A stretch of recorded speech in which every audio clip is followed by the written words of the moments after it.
territory, a territory signed with 35 First Nations across southern Saskatchewan and parts of Alberta and Manitoba, and the original lands of Cree, Saulteaux, Dakota, Nakota, Lakota, and on the homeland of the Métis Nation. The city of Regina owes its strength and vibrancy to these lands and the diverse Indigenous people whose ancestors' footsteps have marked this territory, as well as these settlers from around the world who continue to be welcomed here and call Regina home. So we'll start with the first item, and that is approval of public agenda. Can I have a motion to approve the public agenda, please? Thank you, Commissioner.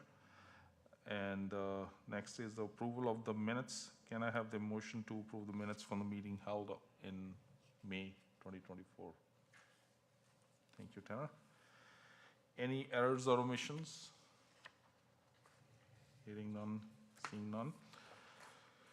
All right, the first item on the agenda is, Laurie, first of all, I'm guessing Laurie Davis, you are going to be filling in for Chief, right? Yes, Chief is away in Edmonton at an EDI conference today, and so I'm acting Chief for today. Thank you.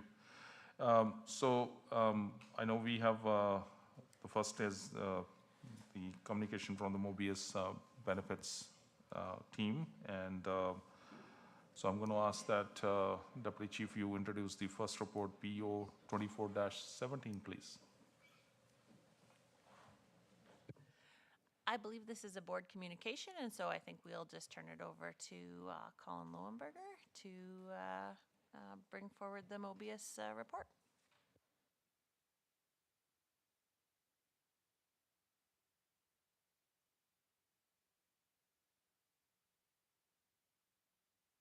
Income plan for the Regina Police Service to present the annual reports. I'm going to let my colleague Janie Markowitz run you through the reports, and then we'll take any questions that you might have.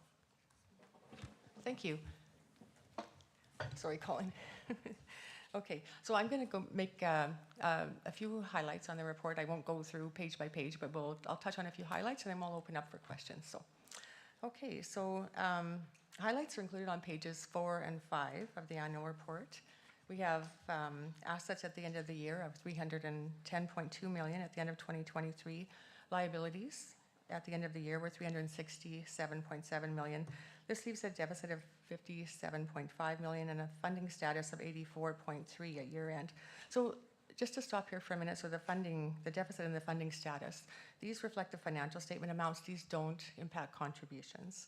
Actuarial valuations are completed to determine funding and contributions, so those are separate calculations, and there is policy in place to manage the liabilities and to ensure that contributions remain stable. Okay, so also on the highlights page, you can see that the total plan return for 2023 was 3.7%. The plan is primarily invested in fixed income, and we experienced positive returns from multiple asset classes, including Canadian equities, global equities, as well as fixed income. There were also some negative pressures in real estate, agriculture, and private equity. There's more information included in the annual report on the investment results. Member highlights are also included. So at the end of 2023 in the police plan, there were 947 members, 411 are active, and 513 retirees, 13 deferred, and 10 former members.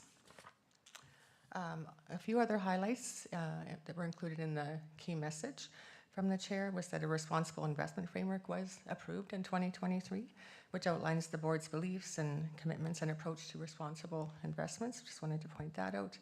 Also, we've had some changes just to the admin board members. There's a section on governance in the annual report as well. Let's see. The last thing I wanted to point out before I open for question is that at the end of the annual report is included the auditor's report and opinion, as well as the audited financial statements for 2023. The auditor's report contains an unmodified opinion, which means, I guess in older terms, this was a clean opinion with no issues to report. And on that note, I will stop and just ask if there's any questions. I will open up to the board if anybody has any questions. I have one. So the report indicated 57 56-ish, 58 million deficit.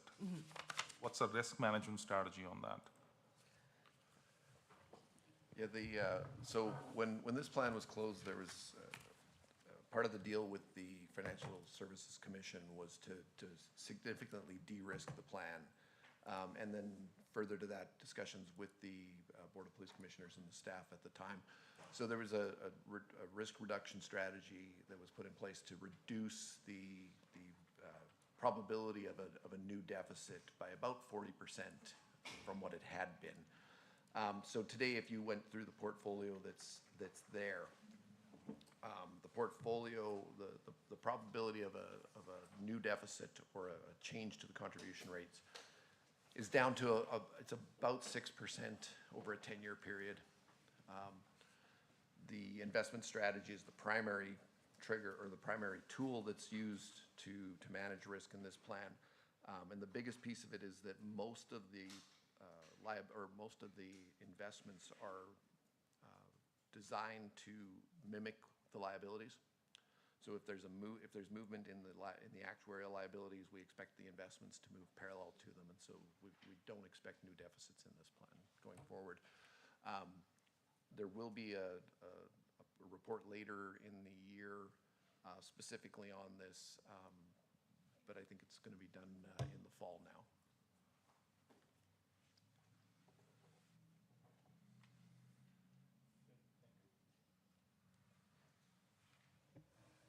There is no further questions. We'll move on to the next report, PO 24-18.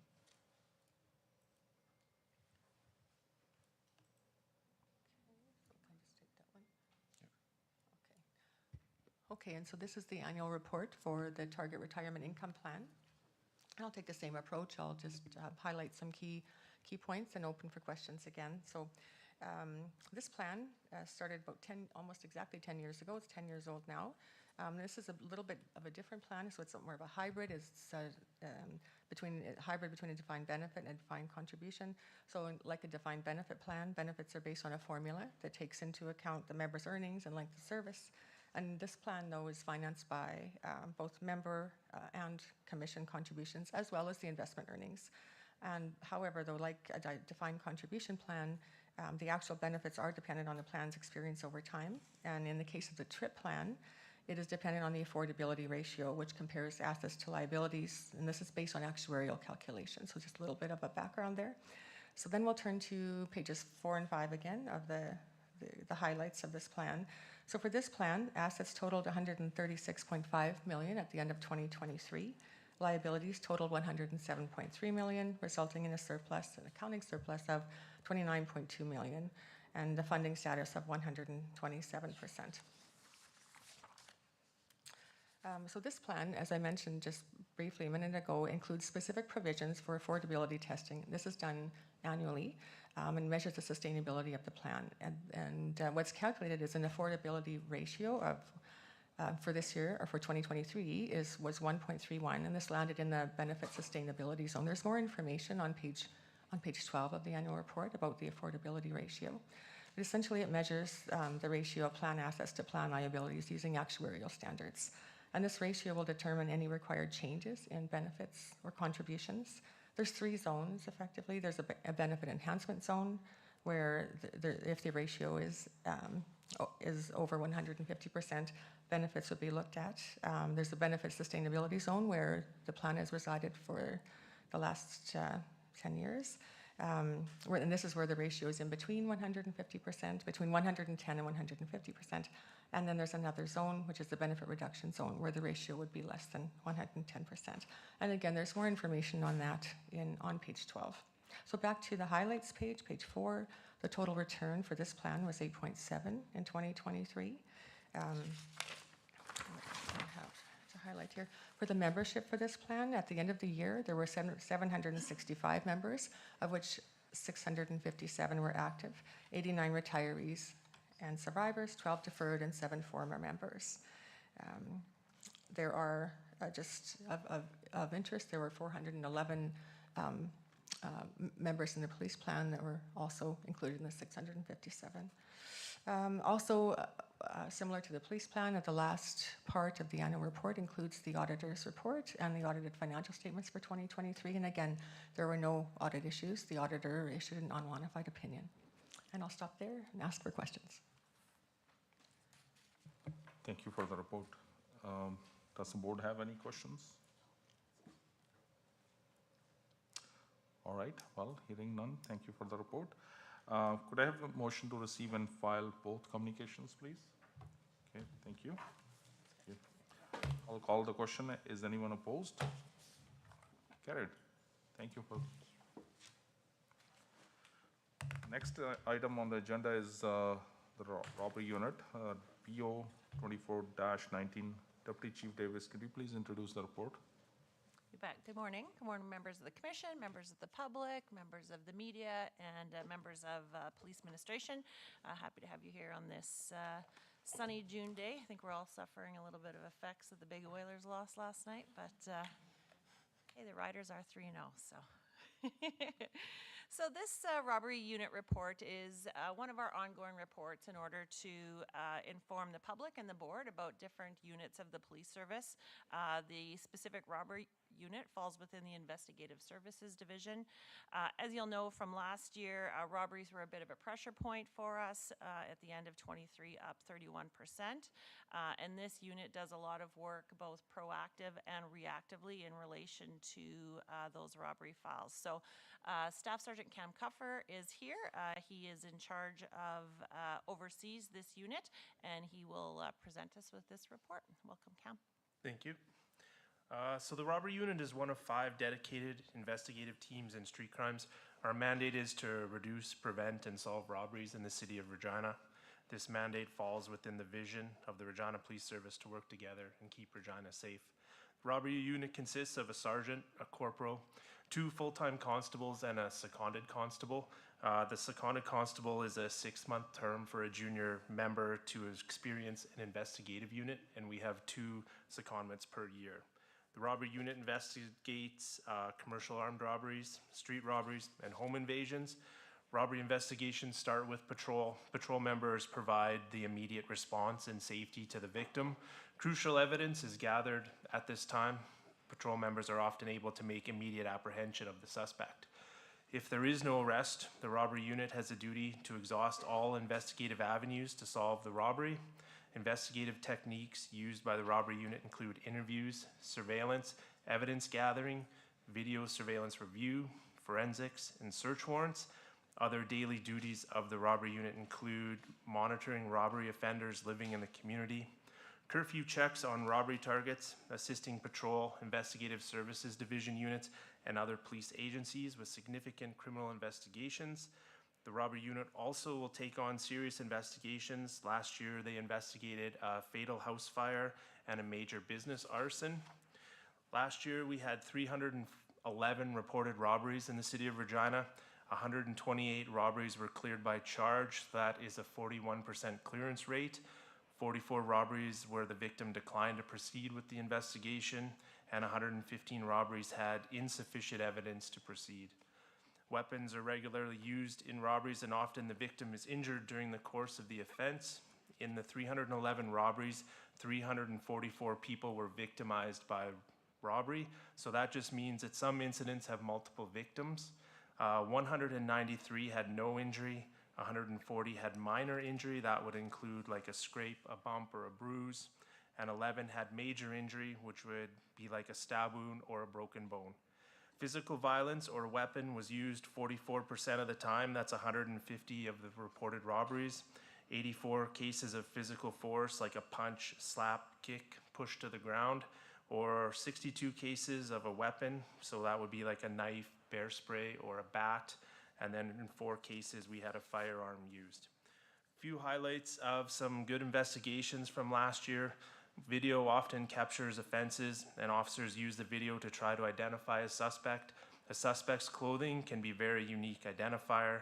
Officers will watch cells videos of arrests the same night as an offense in the hope of seeing identifiable clothing. This paid off last year. Officers were able to identify 1 suspect from a robbery, and through further investigation, all 4 suspects were charged in a store robbery. DNA is also a valuable investigative tool for the officers. An offender left DNA behind at a theft. The DNA was not in the National Offender Database. Officers used a technique called genealogy. This is where DNA is analyzed and gives you physical characteristics about a suspect. This info was used in conjunction with all other investigative information, and officers were able to identify and charge a male. He was charged with 11 charges in Regina, including a robbery and 3 thefts. And an example of a long investigation, we had a span of 4 robberies over 6 months, and a group of people were involved in each robbery. A long investigation resulted in the 4 suspects being charged for each of the 4 robberies. So in conclusion, the robbery is a serious and violent criminal code offense with significant impact to the victims and community, and solving 128 of the 311 robberies was a very successful year for us. If there's any questions.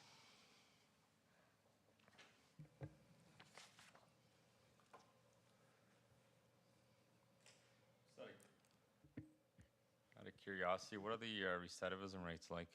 Sorry, I didn't hear you. Like recurrence rates for folks?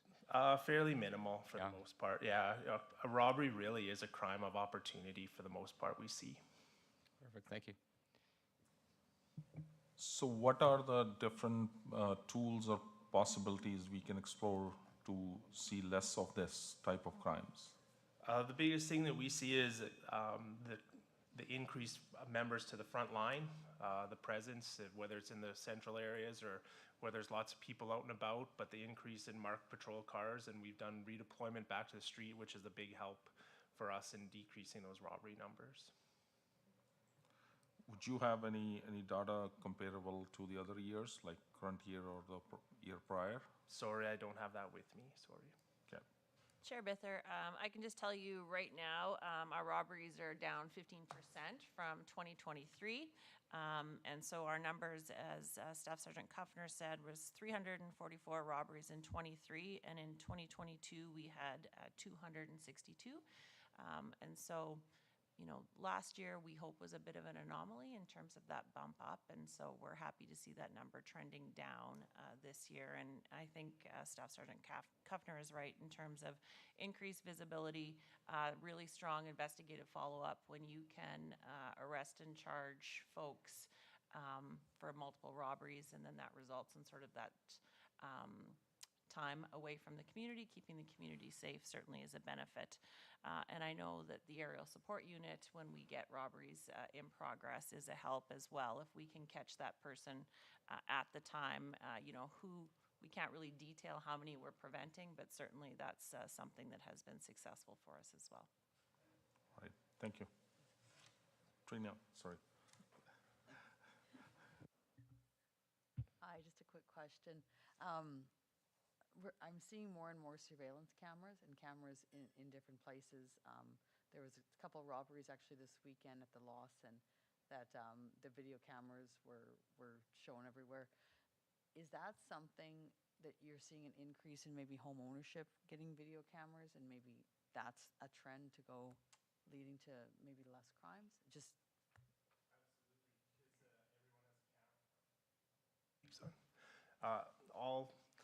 Everyone has cameras now. When there's a robbery in an area, my team will actually go out and canvass for video. They'll look to see if people have those doorbell cameras, and the video on it's exceptional, right? So it helps us all the time.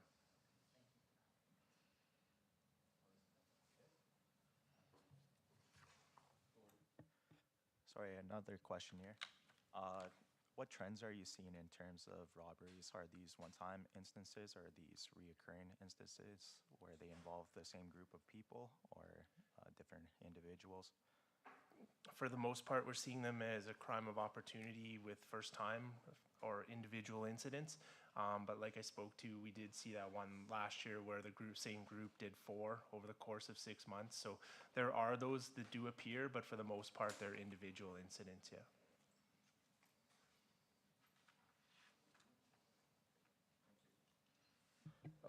Can I have the motion to receive and file this report, please? Thank you. I'll call the question. Anyone opposed? Carried.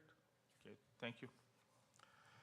The next item on the agenda is PO 24-20, the use of force year-end 2023. Deputy Chief Davis, can you please introduce the report? Absolutely, thank you.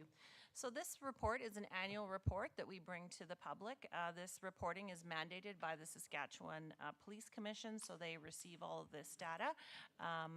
The chair of this committee, so it's the Use of Force Review Board, Inspector Brad Walter is away today, but we have Inspector Cam Kuffner, back by popular demand, who will present this report.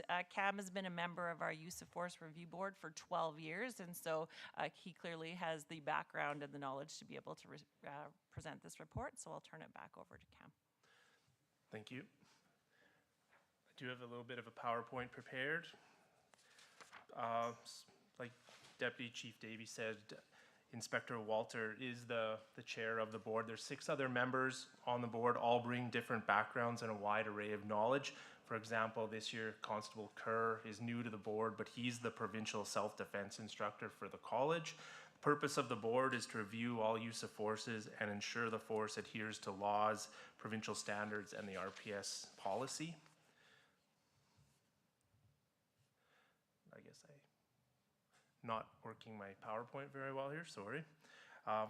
The use of force has to be reported in the following situations. So soft physical control with injury, or if there's a complaint of injury. So an example of this would be a takedown. There's also hard physical control, which would be punches, kicks, and knees. And then next is intermediate weapon, OC spray, less lethal weapons, and this one includes canine. Then there's point firearm and point CEW, firearm discharge or CEW discharge, and then the last one, of course, is lethal force. When a use of force occurs, a supervisor is immediately notified. The supervisor will complete a critique of the incident, including memos and from the members involved, photos and video. The supervisor will also write a conclusion, including an opinion as to if the force was appropriate. This could include corrective action. This critique is forwarded to the Use of Force Board. Every board member is required to review each incident individually to determine their own findings and was the force appropriate or not. The board meets several times a year as a group. All files are reviewed together. If there are concerns, they are talked about and a category is assigned at this time. Quarterly and annual reports are sent to the Saskatchewan Police Commission. A couple of years ago, the province looked at every municipal services process to see how each is reporting and their review process. They found every service had their own reporting and review, their own way of reporting and reviewing use of forces. The RPS process has been done like this for over 12 years, and the result of the provincial review was that the whole province does it like us now.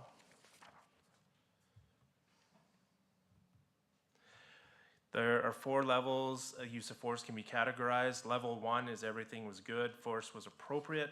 Level 2, appropriate but not fully compliant with policy. This would include coaching or training for the officer. We mostly see this done by the supervisor at the time. If it is missed, the board will pick it up and we'll ensure the coaching or training is completed. Level 3 is inappropriate force but not criminal. Level 4 is inappropriate force, possibly criminal. For level 3 and 4s, these are forwarded to the chief for his review and he decides the next step in these cases. The stats from 2023, we had 160 use of force incidents, 249 use of forces. So that just shows that some incidents have multiple use of forces. A good example of a situation like this would be a canine apprehension where the suspect fights with the dog. Could also lead to a strike from an officer.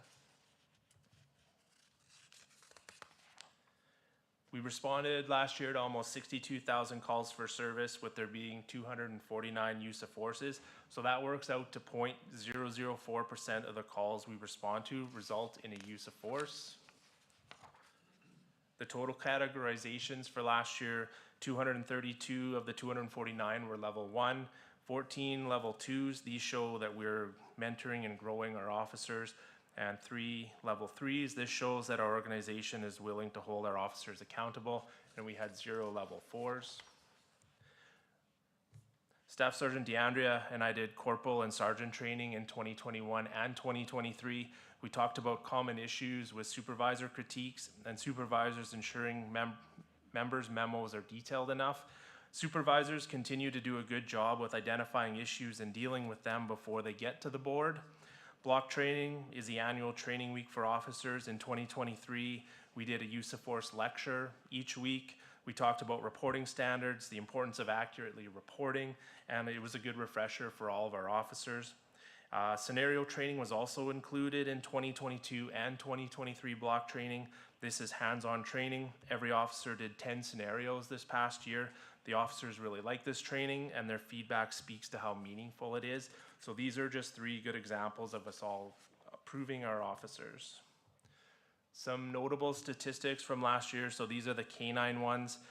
Canine attended 5,500 calls for service. A canine dog made 214 arrests. And of those 214 arrests, we had 44 contacts.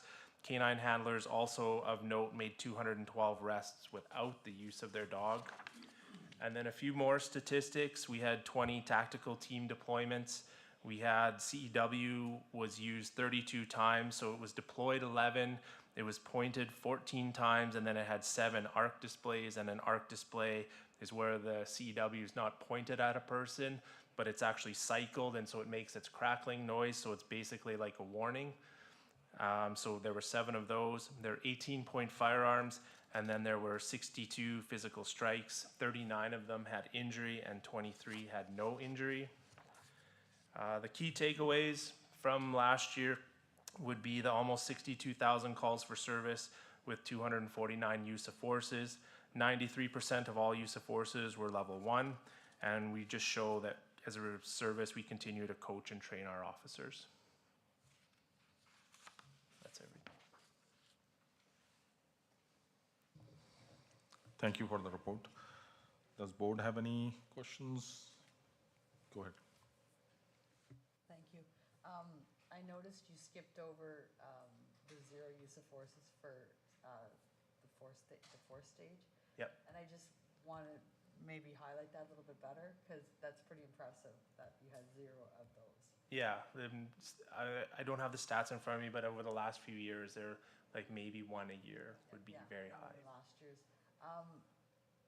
What do you contribute this to, like the canine, the plane, things like that? Is that helping in order for a lot less of this type of forces for the officers to use through the sheriff? From a use of force board, our use of force numbers have been very consistent over the last 3 to 5 years, which is a good thing. The bad part about a use of force is that every situation we go to, there's a chance of it, right? So there's really no, it's going to fluctuate based on the people we deal with. There's no basically rhyme or reason as to why it happens. So I think our officers are doing an awesome job. I think from the board view, our supervisors are really doing an awesome job of their reporting and actually doing the level 2 coaching and training right at the time. And so that's something that we emphasize at the board of how crucial that is. And that's all I have. I just thank you very much for that.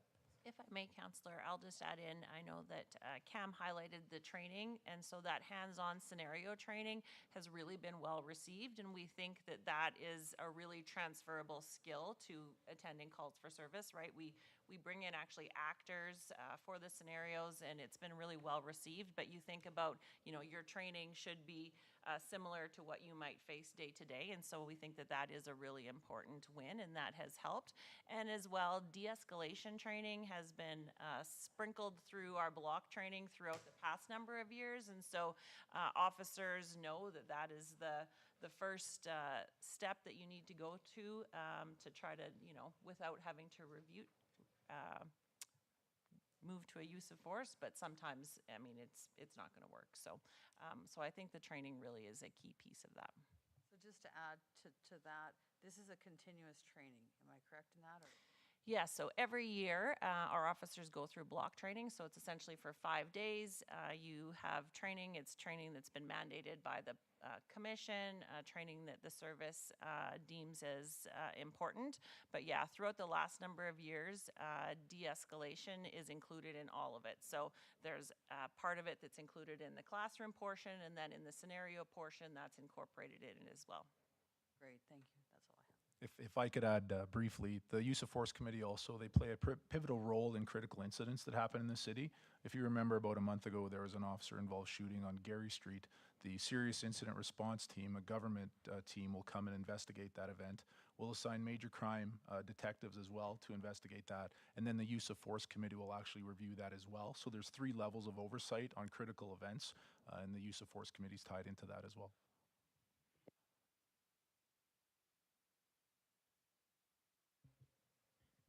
I'll just quickly echo those sentiments as the training reflects the results there, so thank you for that. Quick question for you in relation to the restraint chair. Do we have a sense of what the average time is that someone might be restrained for in that situation? Policy is after an hour, I believe it is, it has to be reviewed. So our times are way down, they're very short. And so at the 1 hour mark has to be reviewed if it's going to be repeated. So the times have been good. Perfect, thank you. All right. Are there any other questions? Okay. Can I have a motion to receive and file the report, please? Okay. I'll call the question. Is anyone opposed or seeing none, hearing none? Carried. Thank you. Thank you. We'll move on to the next report, which is PO 24-21, monthly crime statistics. So, Deputy Chief, could you please introduce the report? Thank you. So May 2024 continued a good trend in showing a decrease of 0.2% in crimes against the person. Crimes against the property also decreased by 13.6%. So there was a decrease of 15.2% in robberies, which I mentioned in the previous report, a decrease of 14.2% of theft under $5,000, and a decrease of 9.2% in break and enters, particularly related to businesses. We would note the pressure point we've talked about the last couple of months is arsons. Arsons did show an increase of about 48%. I can tell you that we've added a page to our website that includes some tips and information on how to prevent arsons, how to protect your property. So certainly this is something that we are continuing to work on. Our arson investigators are doing a lot of great work in terms of identifying repeat offenders and holding them accountable. I know that they've made a number of arrests and high-profile incidents, and so we're continuing to monitor and work on this issue to try and see those numbers trending in a good direction.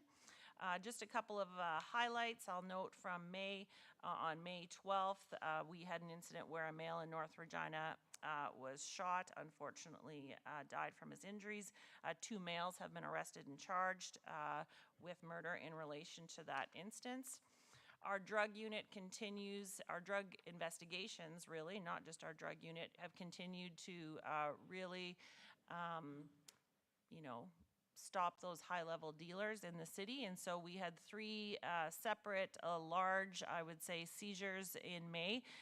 Notable on May 30th, our drug unit and our SWAT team conducted a search warrant in southeast Regina that led to the arrest of 3 males, seizure of over $34,000, 4.5 kilograms of fentanyl, 101 kilograms of cocaine, and 7 kilograms of methamphetamine. So just highlighting that although we are still seeing overdoses, unfortunately, in our city, we are doing our best to try to intercept and hold accountable those high-level dealers. I will note on the extract that you will see for the first time tracking of warnings on tickets. So our e-ticket warning system just went live May 1st. So prior to that, if an officer wanted to give somebody a warning ticket, they would handwrite it. But now they can print that on our e-ticketing system, which will make those warnings a lot easier for them to issue. And so I think that that's an important piece to look at going forward. And I think that those are all the highlights I would bring forward, but certainly happy to answer any questions. I will open up to the board for questions. Go ahead. Do those warnings stay on file, and do they affect future interactions with police? They do stay on file, and so certainly our officers would have access to that information, should they come across the same driver down the road, absolutely. Perfect, thank you. I'll just note that we have some great statistics here. So wonderful work on that part. I would imagine that the continuous seizures of narcotics that we've seen over the last couple of months definitely influence these stats greatly. So wonderful full work on that front. And again, we're seeing a decrease in auto thefts when the rest of the country is seeing quite a substantial problem on that front. So lovely numbers. Thank you. You bet. Go ahead, Trent. Thank you. Just to go back to the house arson fires, do we have the stats on houses that are abandoned for the arsons versus houses that are not abandoned, through the chair? I don't have hard statistics in front of me. I would say the majority of fires that we would see would be in abandoned buildings. You know, typically what we're seeing in the community is that people are headed into boarded properties, whether to take shelter or, to essentially get out of the elements or, be able to be sort of behind closed doors. And so we do find that those are a little bit more of something that we would see. I mean, we do have obviously the odd arson where people are it's a house that's occupied, and unfortunately that resulted in one fatality last year. I'll also add, primarily, Commissioner, that the arsons, the structure fires for homes and abandoned buildings are very minimal. It's the dumpsters, it's the garbage. Sorry. Yeah, 71%, thanks, Deputy, are for dumpster fires and trash and et cetera. That's usually just laying about and enticing to a fire starter. So when you hear arson, you immediately can picture building and structure, but yeah, it's generally the dumpsters that are overfilled and overflowed. So of that, 73% is through dumpsters, so that would leave 29% of abandoned homes or homes, through the chair? I don't have the breakdown other than that. I mean, if you think about dumpster fires, there could be garages, there could be businesses, there could be residences, but I unfortunately don't have the actual breakdown other than the 71% are dumpster or bin fires. And so kind of where I was going with this, I mean, abandoned homes, that's the city's problem, and that's something that we should be addressing if so that's kind of why I want the numbers, but we'll take this offline, just to go for that, follow up with it. Thank you. That's all I have. Thank you. I'll echo the same thoughts as well. It's very good to see the numbers going down, and notably in this month's report, drug bust, I know there are a lot of that activity going on, and I think the message is clear from the police service that it's not acceptable to have that thing in our community. And robbery especially, the numbers going down. I think Councillor Nelson said arson seems to be one challenging area that I feel that RPS is doing quite good on and have a strategy in place to tackle that. I do have a question. I know we are not talking about the aerial support unit. Do we have any status update on that? I can tell you that the plane has been taken for repairs, and so that work is ongoing. I don't have an updated timeline yet. I know initially they said it would be a number of weeks before the plane would be back operational, so we can endeavor to get you that information here in offline. Okay, thank you. All right, are there any further questions? Okay, can I have a motion to receive and file this report, please? Thank you, Tanner. I'll call the question. Is anyone opposed? Thank you. Oh, carried. Well, we will have a resolution for the private session. And can I have a motion for that? Thank you. We'll recess for 20 minutes and meet upstairs after the media scrum. Thank you.